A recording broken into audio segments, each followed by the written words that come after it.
Hello, everybody, and welcome to Norm, the Cheers podcast. That is not. We're going to do a quick 10-minute episode this week because that's what this episode deserves. I'm sorry. I don't mean to speak ill of it, but boy, did this feel like a filler episode. Am I crazy? Or was this we got a big 3-part finale coming up, and oh, yeah, we also have one more week to fill. Yeah. Here's this. Can I say something on that specific topic? Because I had that exact thought.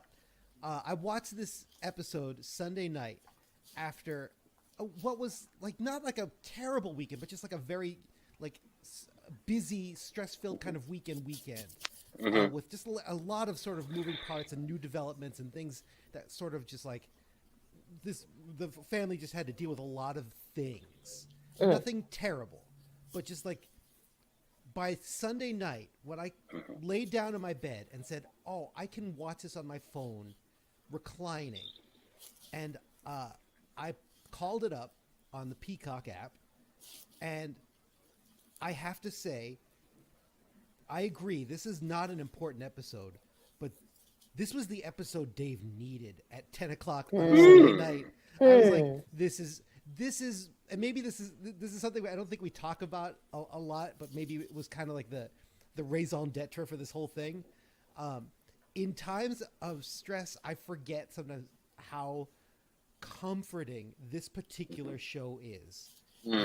And it was so wonderful to slip on this old t-shirt of a show, which would have no bearing on like any sort of, like, I didn't have to consider like, you know, what's going to happen next. There was no cliffhanger. This was just like, here's a chance to spend 22 minutes with some people that you've grown to enjoy for 4 years. And I, for one, was grateful for it. Respect. Fair. Respect. I mean, Cheers is a little like pizza. Even when it's not great, it's still pretty good. And sometimes you just want to lay down in a pizza. Yeah. Yeah. It's right there. And there's a chance I'm just judging this a little too harshly. We've been on a good run of episodes. I know we've got the big 3-parter coming up.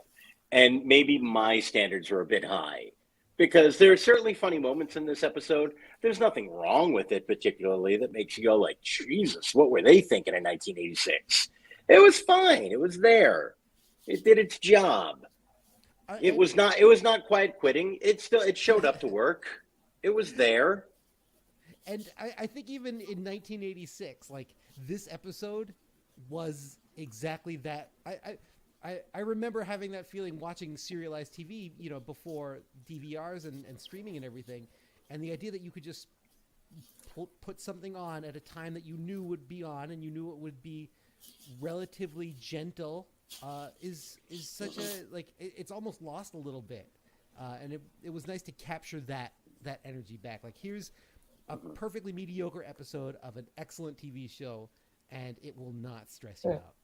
So you saying this sort of reminds me of this. I somehow stumbled upon a video essay some time ago detailing the show, which apparently I guess I have to find and watch now, called Police Squad. Starring... Yes! Leslie Nielsen. Yeah. And so the show only lasted for one season, like maybe a handful of episodes, 13 perhaps, shorter than the typical 20-something run. And that is because you actually had to watch the show rather than just allow it to be on and be day after pizza. So that was sort of the show's downfall, where you actually had to watch it. So I think what sustained Cheers is that you didn't have to watch it, at least not actively in some cases. Yeah. Well, I mean, one of the like things, something comforting about Cheers and Friends and Seinfeld is that static visual, you know, background for you, where it's like you can zone out a little bit and the voices are comforting. And that you can hear the jokes without being locked in and laser focused and still be enjoying it. There's some great wordplay, but yeah, that show Police Squad, made by the creators of Airplane, the Zos crew, Zucker, they made that TV show, and that ended up becoming the movie series, The Naked Gun. That character, Frank Drebin, started on Police Squad.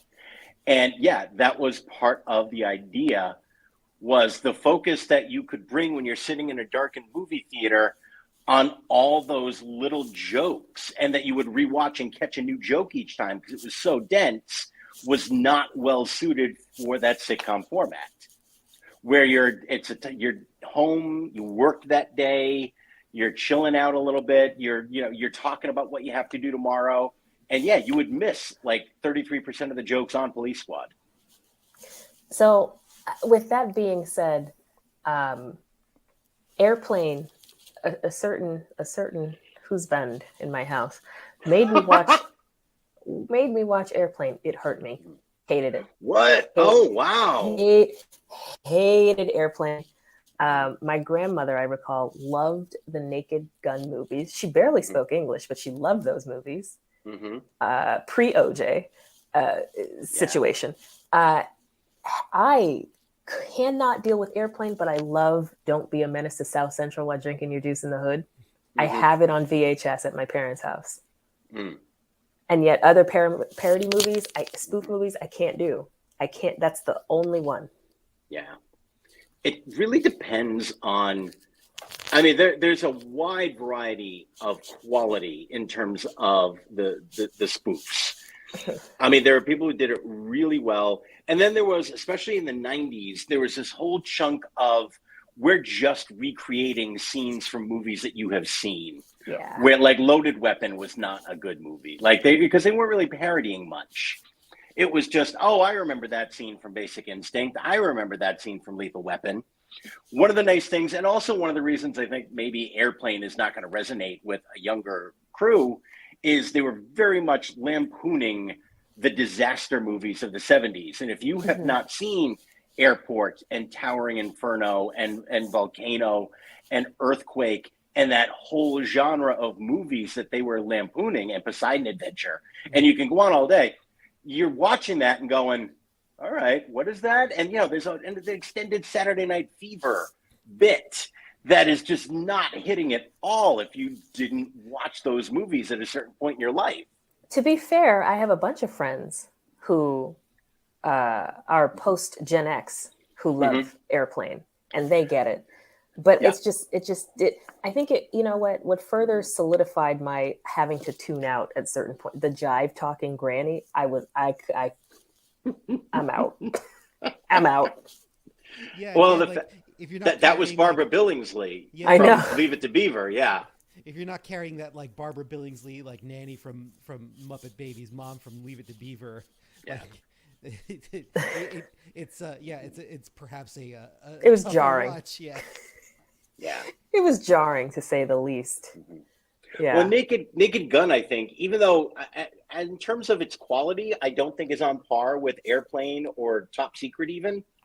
I think Naked Gun has endured better because we all know that police format so well.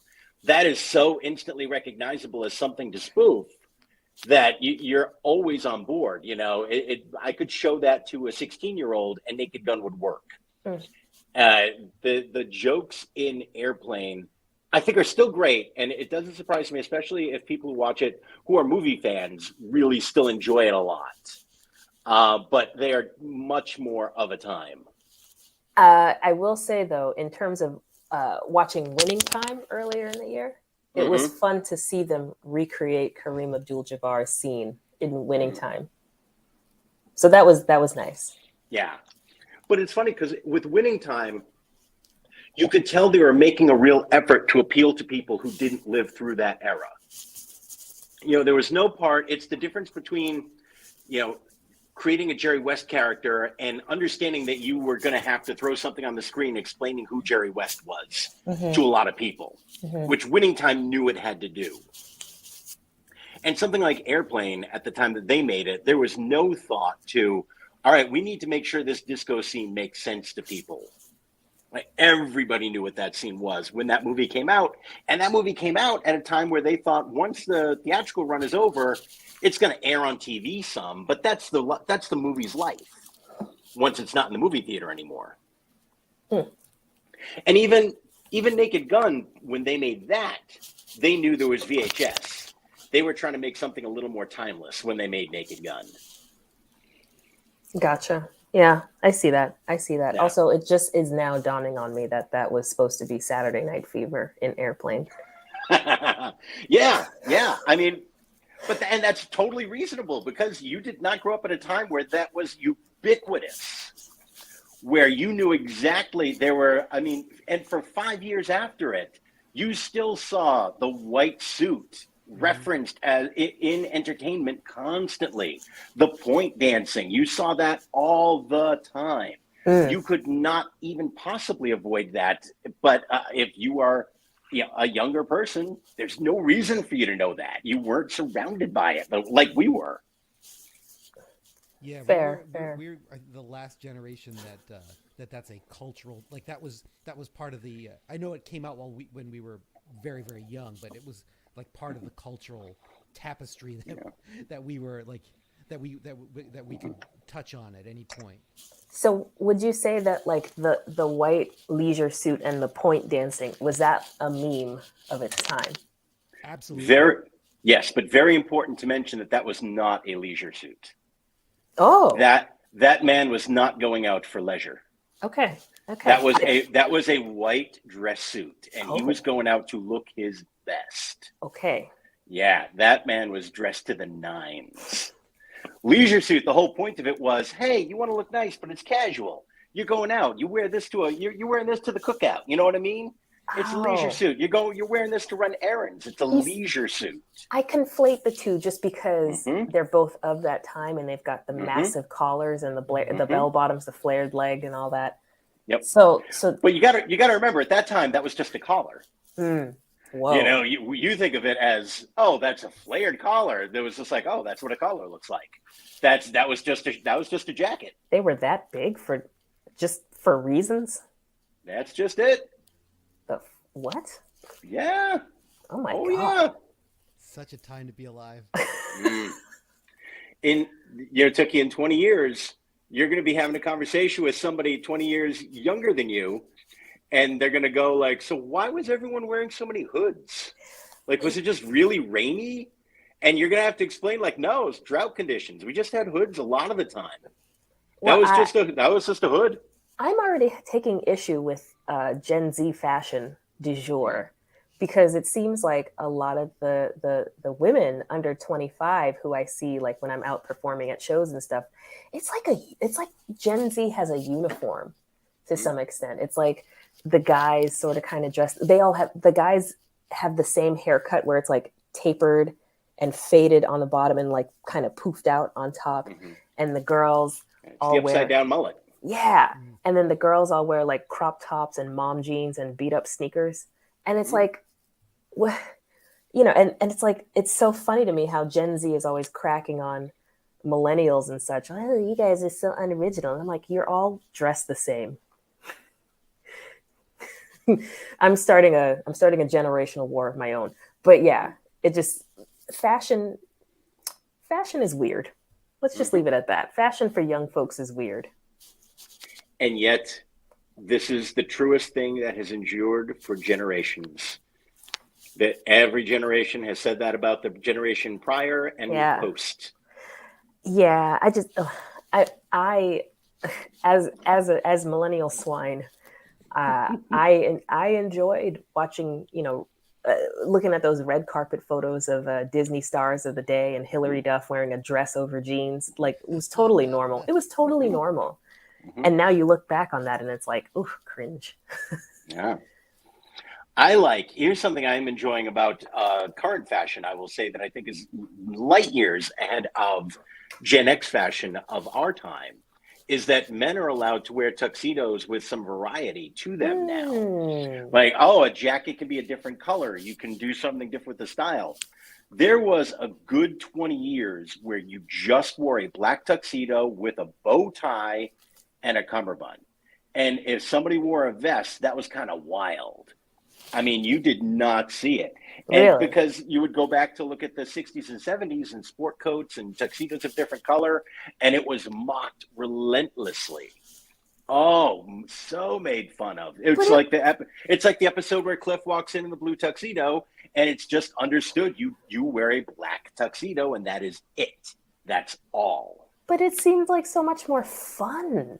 It was. That's why I Because think it's a huge advantage now that we're finally getting some color back in there. yeah, because the Met Gala of days of yore just were bland. Mm-hmm. It was Terrible. at least for the men, menswear. It was just all the same. Yep. Big step forward. I don't watch college basketball. Obviously, I'm an NBA fan, but one of my favorite nights of the year is the NBA draft. Purely for the outfits, because you know these kids are like, you know, getting are being nudged towards like whatever is going to be the bleeding edge of menswear fashion.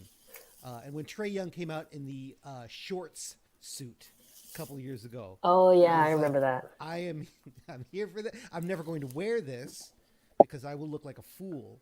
But it looks great on him, Yep. and I stood and applauded. But Dave, were you around for the choppa suit era in like the early 2000s? The Steve Harvey suit / choppa suits. If you like around the time when Carmelo and LeBron James were both drafted that year, all the top players were wearing. You have to Google it. CHOPPA suit, the choppa suit. But you know, even at the edge of fashion that is the NBA draft, go back and look at the 80s and 90s and see how very staid those outfits actually were. Like once in a while, someone would wear a white suit and we'd go, what the hell is that guy doing? Look at how many buttons he has. Like that's as daring as it got. Yeah, the choppa suit era was nice. I'm super into like the more form-fitting things. I'm like, if you have a great athletic body, like I want to see you in like a tapered, fitted. I want to see those curves, man. Don't hide your light under a bushel. Yeah, no, it was a strange time for millennial men's fashion, and yet here we were just wearing these. Well, not we, but you know, it was de rigueur to wear these massive, oversized suits. That was a time. It was a time. I think that has to be the show thumbnail. Absolutely. Choppa suit. Choppa suit. I got the picture of Steve Harvey up right now. Thank you. All right. Let's get into season 4, episode 24, Relief Bartender.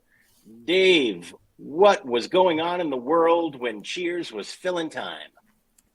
It premiered on March 27th, 1986. I want to look at 3 days, just events that sort of like tell the story of 1986 pretty effectively over the course of 3 days in 1986 in March. The day before this premieres, on the 26th, Guns N' Roses signs with Geffen Records. Their debut album, Appetite for Destruction, will be released the following year. Also, Jessica McClure was born on March 26th. Anybody know who Jessica McClure is? I do. Oh, yeah. The well. Yeah, the baby in the well. She's going in the well in about a year and change. Oh my God. Born on the day before Cheers airs. The day Cheers airs on the 27th, Disney breaks ground on their new Disney MGM theme park, which is soon to open in I think about 16 months. Now known as Disney Hollywood theme park. And on the 28th, the day after Cheers, one of our leading celebrity lights is born, Lady Gaga, born in New York. Hey, Lady Gaga. I don't know what these events tell us in toto, but I know they tell us something. Magnificent. Okay, because they would call her Baby Jessica. I didn't know she was a literal baby in the well. Yeah. Yeah, she's like, I think like 14 or 16 months. Jesus Christ. Yeah. Oh my God. Yeah, you got to be tiny to fit in the well. I guess, yeah. Yeah. And thank God she survived, because then we got the perhaps the finest Simpsons episode inspired by it. Yeah. Would you guys consider Baby Jessica a meme of its time? Yeah, I think that was such a cultural reference point. In the sense that everybody knew it, a meme of the time? Yeah, but like, you know, Was it fodder for late night monologues? And oh God, yeah. Okay. Unceasingly. Okay. There was a solid week where that was all that was talked about. It was an amazing week to commit a crime because you would have gotten away with it because no one would have known it was happening. Okay. It was baby Jessica in the well, and that was it. Because it was, I still, like, I had trouble sleeping after because I get claustrophobic. And just the thought of being in that well, like the very idea gave me such anxiety, I can't even tell you. Ugh. Thinking about it now, I get tense. Yeah, well, I was going to say... I look tense. No, it's just that I asked this because it's not just events anymore, but definitely people, public figures at least, who get memed. Because the memes for the one I affectionately call Big Liz, but QE2, immediately after the announcement, she was memed literally to death. Yeah. So I'm wondering how the interesting thing. Yeah, the interesting thing to me about losing Liz was like so many people were just like, oh my God, let this end. Like like I wasn't rooting against the lady, but you want to talk about like getting everything you were due, she got it. Yeah. And yet there was something I liked about sharing something with the world. It felt like this rare thing now where, all right, everybody's talking about this thing, which as much as it feels like that's happening sometimes, it's much more your circle is talking about something. Things that feel like they are nonstop on Twitter, you realize are not outside of Twitter at all. And when you talk about something to somebody who is potentially not on Twitter, they don't know what the hell you are talking about. Right.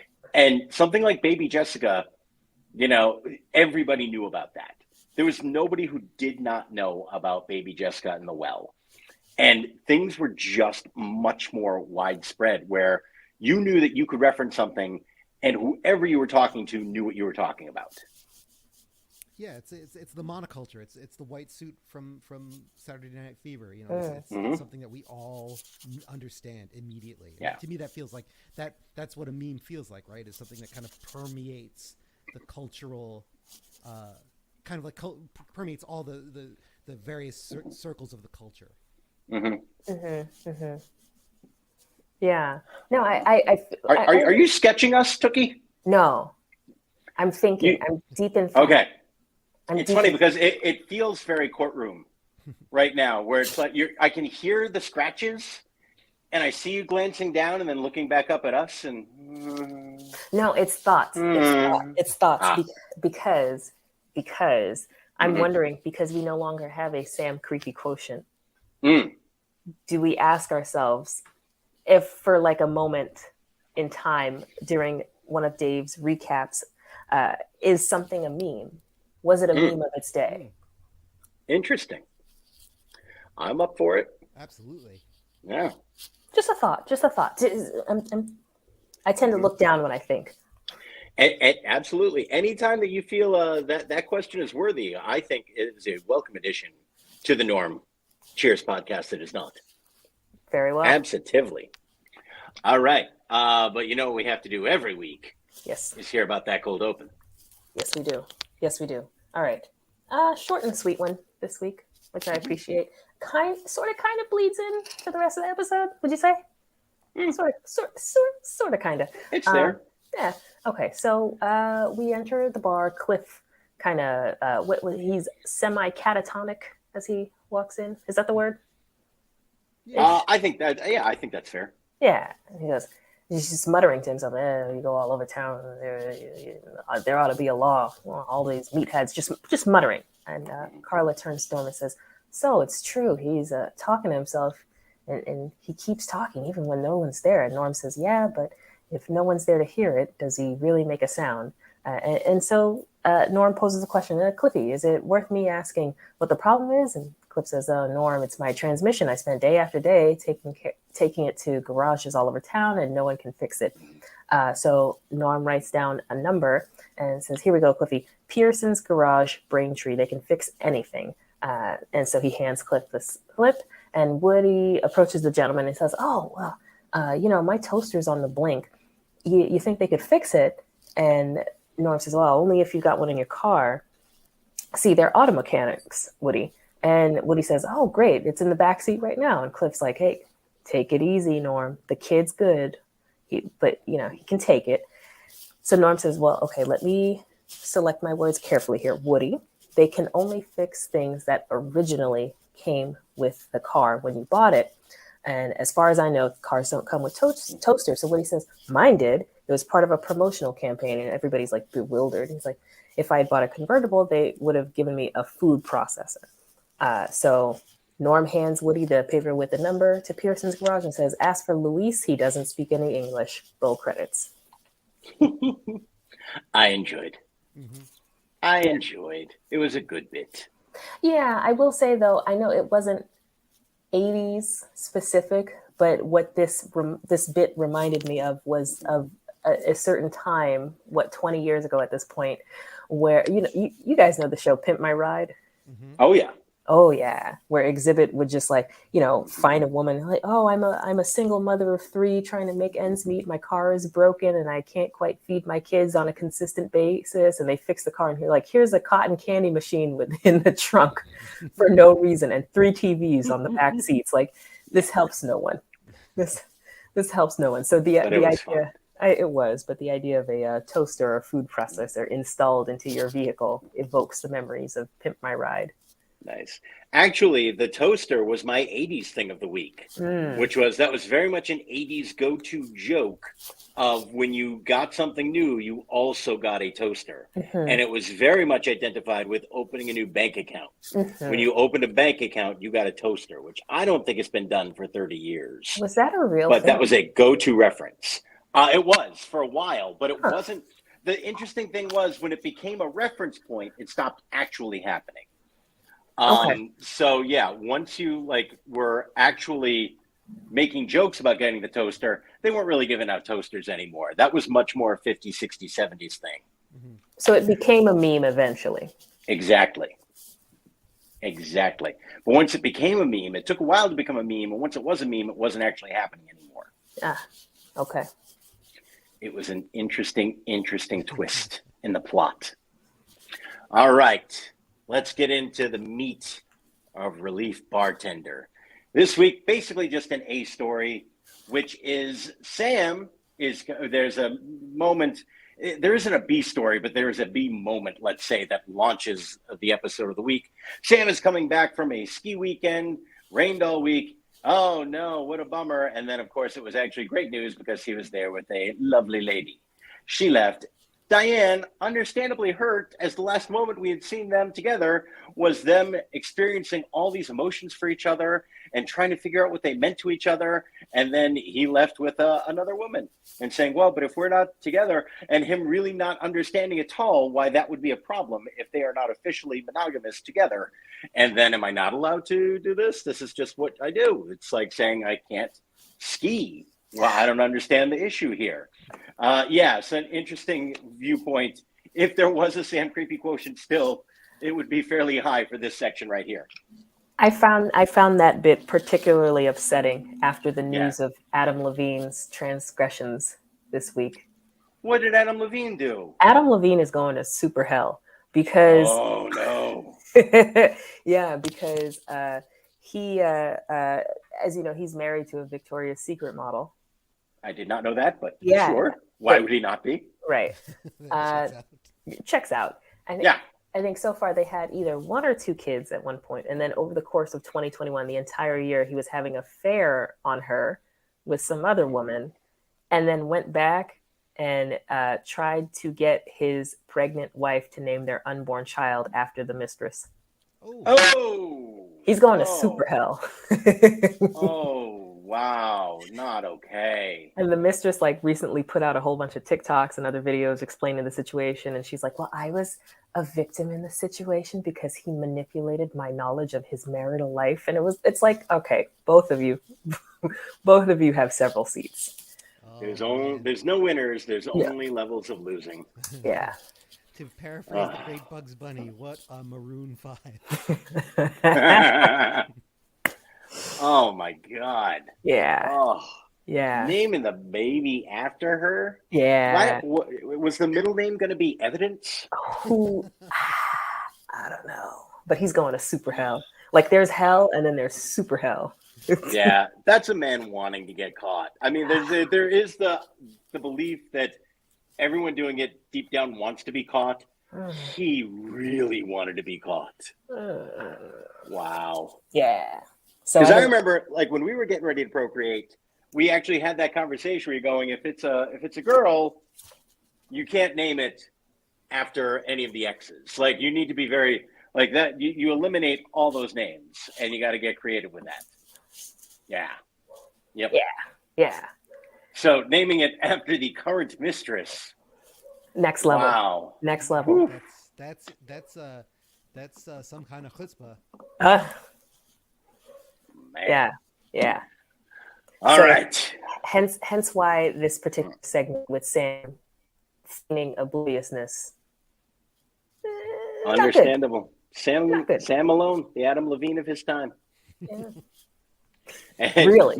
It makes sense. I do consider Maroon 5 to be the relief pitcher of rock and roll. So that's generous. When everything's going wrong and you got to call for a little something extra. All right, we got Maroon 5.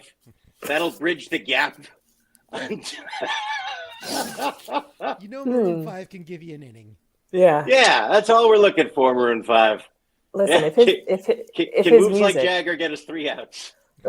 I'm just saying, if his music wasn't already sending him to hell, this is it. That's the one.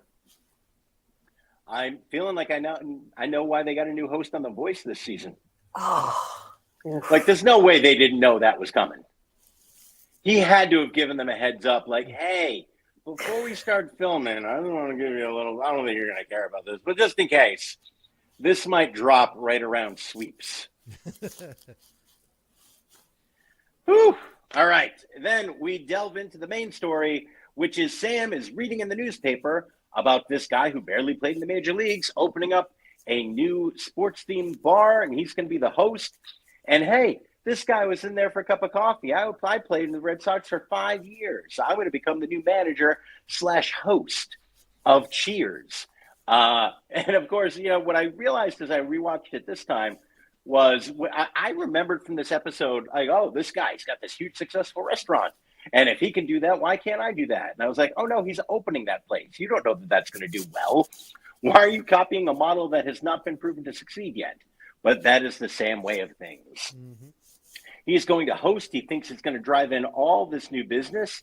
He hires another bartender because he is going to be out front being the public personality and face. We come back after the commercial. It has been a couple of weeks. It is not going well. Sam is in an outstanding sport coat and tie. So this has not been going well. Ken, the new bartender, though, is a heck of a lad. They always get the best relief bartenders here at Cheers. He is tending bar. Things are going well behind the bar, but they are not getting any extra customers. And if anything, Sam is driving people away by being a little too gregarious to his patrons as they enter Cheers. But there's going to be this great lodge meeting coming in. And oh my God, this is going to be so busy. And you are going to make so much money in tips. And I hope we got enough food for them. The lodge is actually a brand new lodge with 3 members. And it is very disappointing. And Sam finally has to admit that this has been a disaster. This is not working. Oh, my God, we are going to have to let go of one of the bartenders. All right, well, we have to let go of the new guy. New guy comes in with his wife and children. And, of course, is doing, which was also in my contention for 80s thing, when she says, actually, the 5 of us. Mm-hmm. Yeah, and oh, my God, oh, what are we going to do? Oh, it's Uncle Sam. They leave this kid's, by the way, the most 80s thing, but felt a little too weird to put on the list, is, yes, stay on this stranger's lap while we leave the room for a little while. That was wildly uncomfortable. And then everything progresses. They decide that they can't possibly fire Ken, so they need to fire Woody. And how are we going to fire Woody? We all love Woody. Oh, my God, we can't fire Woody. When, of course, it makes the most sense to fire Diane, by the way. I don't even know. Yeah, like, clearly you just fired Diane. Like, Sam, Woody can head out behind the bar and deliver some drinks every once in a while. Fire Diane. Yeah, anyway. She's got 11 college degrees. She can roll into the job very easily. Clearly. Yeah. But anyway, Woody comes into the office. He's gently trying to explain the situation. Woody is not getting it. Woody is not understanding at all. Finally, Woody gets it. Dawn comes to Marblehead, Massachusetts, and he realizes, oh, you've got to fire me. And he's so sad, and he's leaving. And then Deus Machina, which I'm probably pronouncing incorrectly, Deus. Ken comes in. Deus. Ken comes in. He's gotten an offer from the Harvard Club. Oh, the money is incredible. I'm so sorry to do this to you, Sam. Sam is thrilled, goes to stop Woody, says, Woody, oh, you can come on back. It's great. Woody says, wait a minute, I have feelings. Now you fired me from a job I loved. So he starts negotiating with Sam to get $100 a month. He's a shrewd negotiator. They do a funny bit about, we might not be the smartest, we might not be the best. Then he starts to pretend that he forgets getting the raise. Sam says, oh, we were talking about your $50 raise. And Woody says, oh, it was 100. And Sam says, oh, yeah, you're right, it's 100. And then Woody says, you know what, that feels like a little too much. Why don't we just make it $30 a week? Done. And Sam doesn't realize he's giving out 120. Mm-hmm. It is perfect. It's perfect. Which reminds me of the time that I worked for a children's theater company, and we had backup actors who were never available to actually back us up when we weren't able to do a show. But they always insisted. Yeah, it was ridiculous. But they also insisted that they wanted shows so that they could stay sharp, even though they were never free to cover for us. And so they wanted 2 shows a month. And then they said, you know what, we understand that might be a little too much. So we're just going to try to give them 1 show every pay cycle. And every pay cycle was 2 weeks. And we said, hey, that's the same thing. I get that we have theater degrees, but we're not that stupid. Yeah. So just in case you think, oh, this would never happen in real life, this totally happens in real life. Absolutely 100%. All right. So there were some funny moments in this week. I didn't not enjoy it, but it definitely did feel, and it may be because I'm looking back on it, and I know the big 3-parter is coming up. And at that time, when you're watching this episode, you don't know a big 3-parter with future Admiral Janeway is coming up. So you don't know that this is not living up to the expectation of what's happening the next 3 weeks. But still, as I rewatched it, I was like, not a lot going on here. I wanted a little more Carla. I wanted a little more from everybody. Mm-hmm. It didn't feel like a super well-balanced episode either. No, we spent more time with Ken's kids than we did with Ken. Ken, who's supposed to be doing this kind of amazing job. There is that wonderful moment of him, like, one hand juggling the citrus and that was stabbing cool. one on the way down. Like, that was great. And I wanted. How is that guy unemployed, by the way? Really? Like that? He's Coyote Ugly before Coyote Ugly. Yeah. It was incredible. It was Cocktail. I believe this episode inspired Cocktail. No, really? No. But I got excited. No. Because Cocktail, I believe, came out in 86. I don't think turnaround time was that quickly. But hey, I guess I can't swear that it wasn't. But yeah, like, one, you can always get a job tending bar. So Ken was not going to be out of work. 2, like, this guy is clearly a talent. I can't believe Cheers is even able to find him. Anyway. He's too busy impregnating his wife on a very regular schedule, apparently, because those kids were very similar in age. Oh, yeah. Yeah, those are Catholic twins right there. Yeah. Yeah.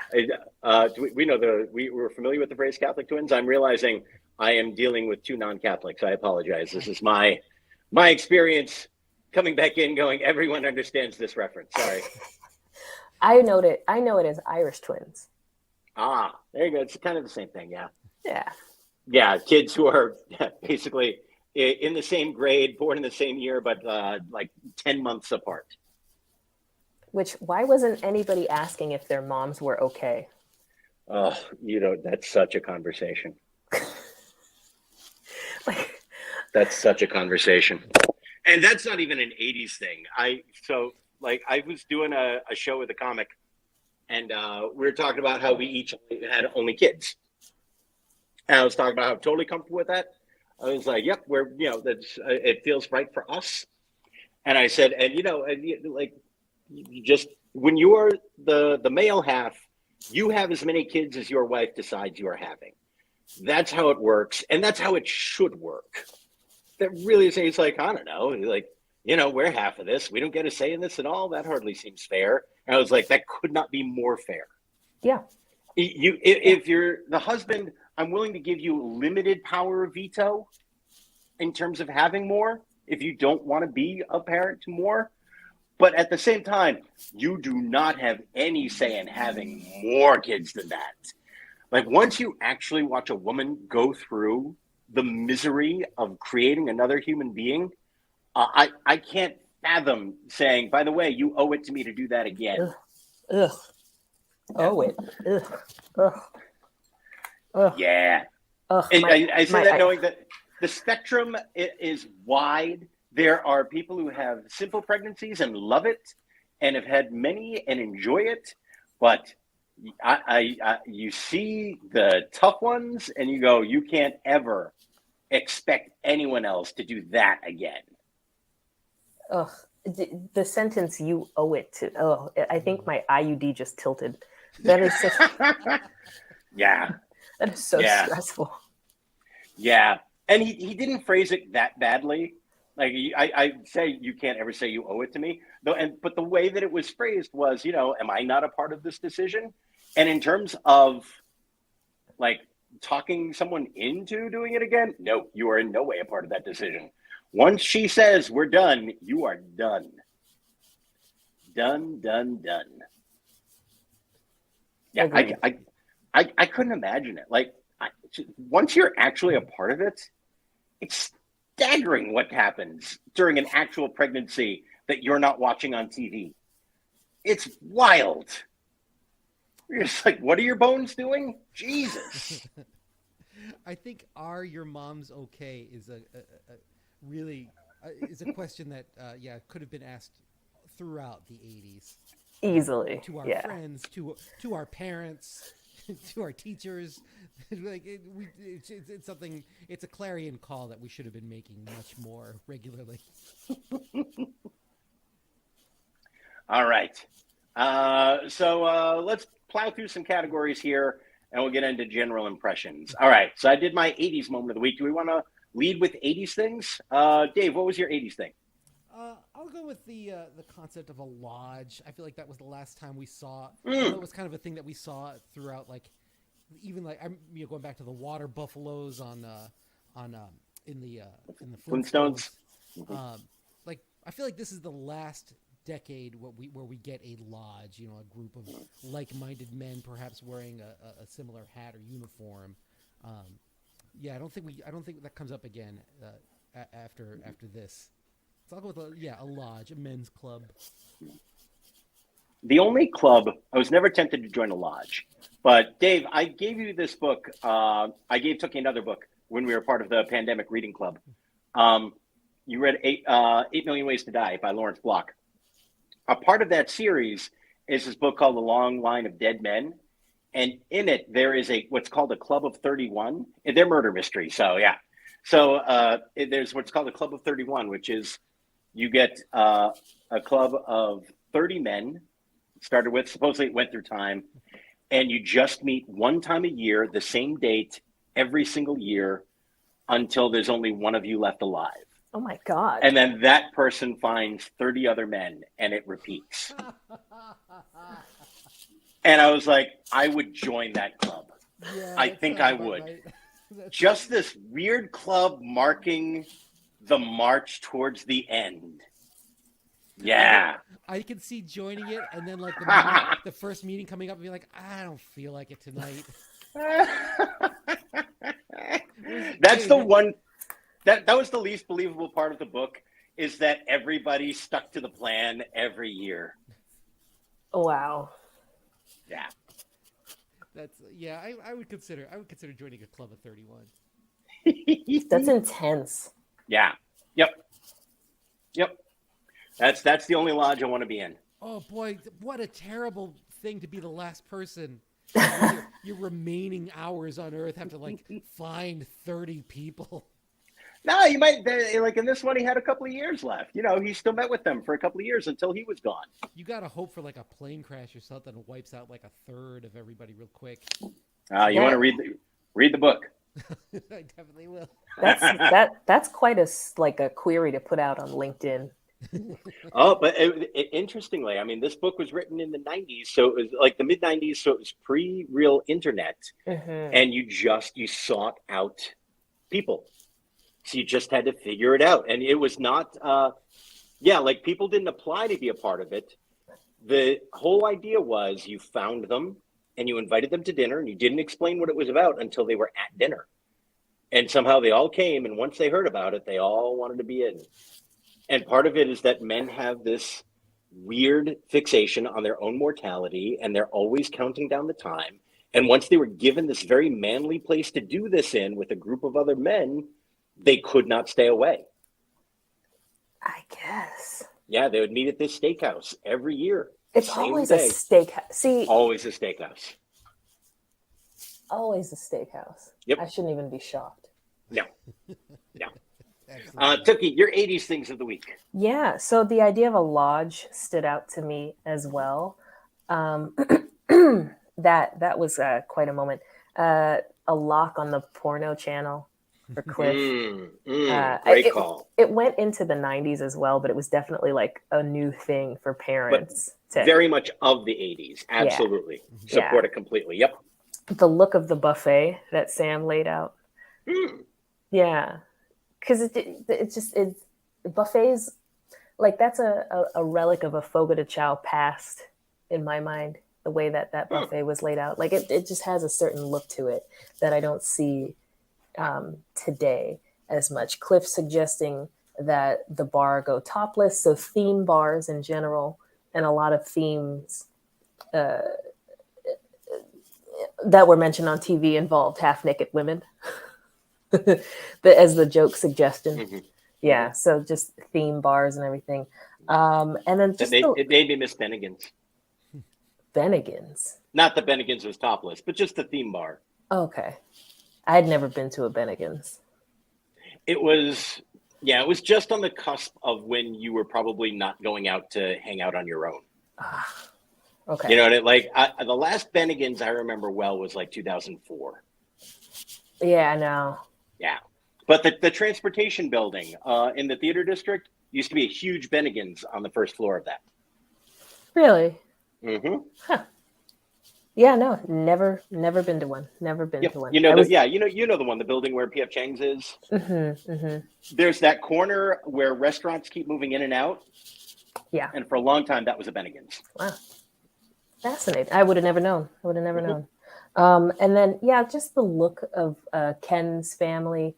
So not even just the concept of that family and one on the way, but like the look of his kids, especially with the big poofy frilly dress and the bowl cut on the little boy.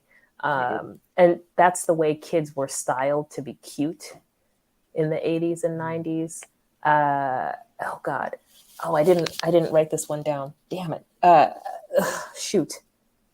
I had one and I lost it and I made a mental note, but I should have noted it down. But there was some other 80s stuff that when the Harvard Club guy just offered him a job.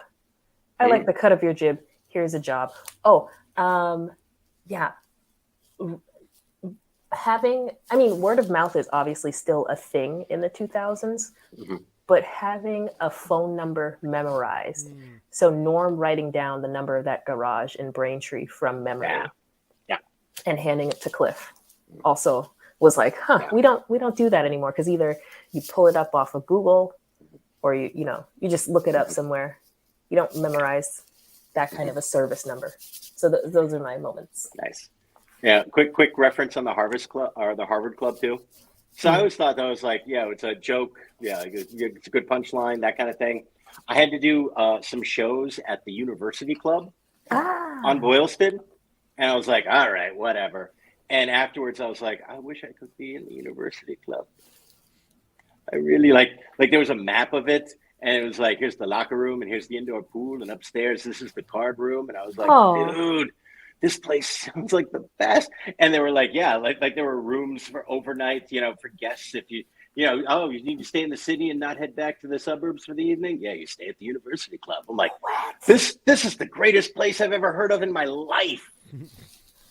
Wow. So things like that really, wow. I want to meet there with my club of 31. All I want is to be a member there and meet until my death. All right, joke of the week. My joke of the week, something that really cracked me up hard, was when Sam comes out of the office to try to stop Woody from leaving, and Frasier is being sworn into the lodge. I loved it. I loved how pleased he looked by it. I was happy for Frasier that he was going to win this club. I was like, yes, I loved it. Cracked my ass up. Absolutely dug it. Staged so well too. Like, yes, it just lingered just long enough. Yep. Yeah. It was that moving shot, tracking, stop, keep following Sam. Yeah, it was great. It was great. Tookie, your joke of the week. Before I get into that, one more thing that I realized that I omitted, that I forgot from my list of 80s things. The idea of Sam opening and hosting and owning his restaurant, because I feel like the mid 80s and then through the 90s was the advent of former athletes starting their own restaurants. Like Don Shula had a restaurant. Well, he's a coach, not an athlete, Shula but Don Shula. Yep. Yeah, and then Michael Jordan had a restaurant at one point. I think Magic Johnson, he still has either, his movie theaters and other stuff. So athletes or athlete adjacent people opening restaurants and bars. Nice. Yeah. Nice. Joke of the week. When Sam comes to the decision that he should be the host owner of the bar, saying to Diane, I get recognized on the street. And Diane says, so does a fire hydrant. I don't know why. Very pure. Very pure. Just, yeah. Mm-hmm. But it was toilet humor from Diane is always refreshing. A little sneaky. Dave, your joke of the week. I believe the actor's name is Patricia Veselich. Was the woman who walks in with her husband when Sam approaches them in his new role as the greeter and gives him the whole spiel that's smarmy and uncomfortable. And she turns to her husband and says, make him go away, Neil. I laughed out loud. If we were still doing a Boston moment, that felt like a particularly Boston moment to me. I loved it. Great job, Patricia Veselich. Well played. Well played. Tookie, how white was this week's episode? We're on a decline. We're on a decline. So let's. In the cold open, we have a woman of color. I couldn't quite see her. She was a little bit obscured on the back wall behind Norm. A black man who walks through the phone hall eventually sits up at the upper booth by the door. And Tecumseh, a black woman at the bar, at the audience. And in scene 2, a black woman behind Norm. I believe she was wearing a sweet purple ensemble. A black man behind Diane with a intense Jerry curl. Like, the curl was dripping. It was insane. And then scene 2, a black woman who came from the hall back behind Sam and a man of color at the piano, I will say. Like, I'm not necessarily sure. Again, he was slightly obscured, which brings us to 8 so far. And because the numbers were so low, I added Luis, an unseen Latino man. And I'm going to call the 3 members of the Buffalo Lodge Spicy White. So wow. That's very generous, I feel. It is generous. I know. Man, are we grading a curve this week? I know. So that brings us up to 12. It's bad, you guys. All right. So I think we're ready to put Relief Bartender in the books. It was fine. It did its job. It ate up some innings. That's all we're asking the Relief Bartender to do. Yeah, good job. You were the Maroon 5 of this season. And sometimes you need a little Maroon 5. Oof. It was, a definite Mike Smithson episode. Oof. I did appreciate the nod to continuity.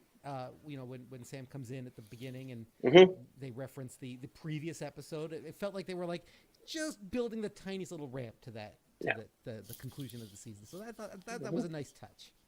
Indeed. All right, next week, I think if we're doing this the way that we have done this in the past, we are doing a supersized episode where we're covering all 3 parts of the season finale. Yes? Sounds good. Will we have the bandwidth? Are we uploading a 2-parter?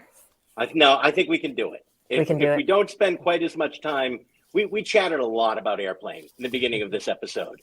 If we can keep the Zuckers out of the beginning of the podcast, I think we're going to be able to squeeze the coverage of all 3 parts into this one. I think we'll be okay. If we need to, we'll adjust on the fly. What about our new merch for the self-proclaimed astrology hoes? I think perhaps you should explain the merch, because the merch is just uncomfortable enough that I'm not going to plug it. It's just on the line where I'm like, I feel like it's really funny if Tookie does this bit and I listen. I feel like that's the delivery system for this merch. Sensible. Yeah. If you or a millennial friend near you has a friend in your life who is a self-proclaimed astrology hoe, HEAUX, let them know that we have new T-shirts coming out with the slogan "Star Curious" on them. If you're not quite there yet with full-blown astrology knowledge, but you're trying to learn, Star Curious. We'll get the mock-ups up this week. Yeah. You're young. You're experimenting. You just want to see how it feels. I get you. In the meantime, though, I would say go to Goodwill, get yourself a nice choppa suit. Head out there, get the choppa. Did we even? Yeah. Were we talking? Yes, we were talking about choppa in the beginning. Okay. Yeah. Like we've reached a point now where we chit chat so much pre-pod that I'm like, was that on the podcast? It is. I think that was on the podcast. Okay. That was on the pod. Anything to plug this week, folks? Nothing for me. All right. I have an improv show on Saturday at Kismet Improv. Improv Jones will be performing. If you're in Pawtucket, come on down. And I will be at Don't Tell it. Go to don'ttellcomedy.com. I'll be in some sort of, it's supposed to be a secret lineup, but I'm on the lineup, but you didn't hear it from me. But go get tickets. Nice.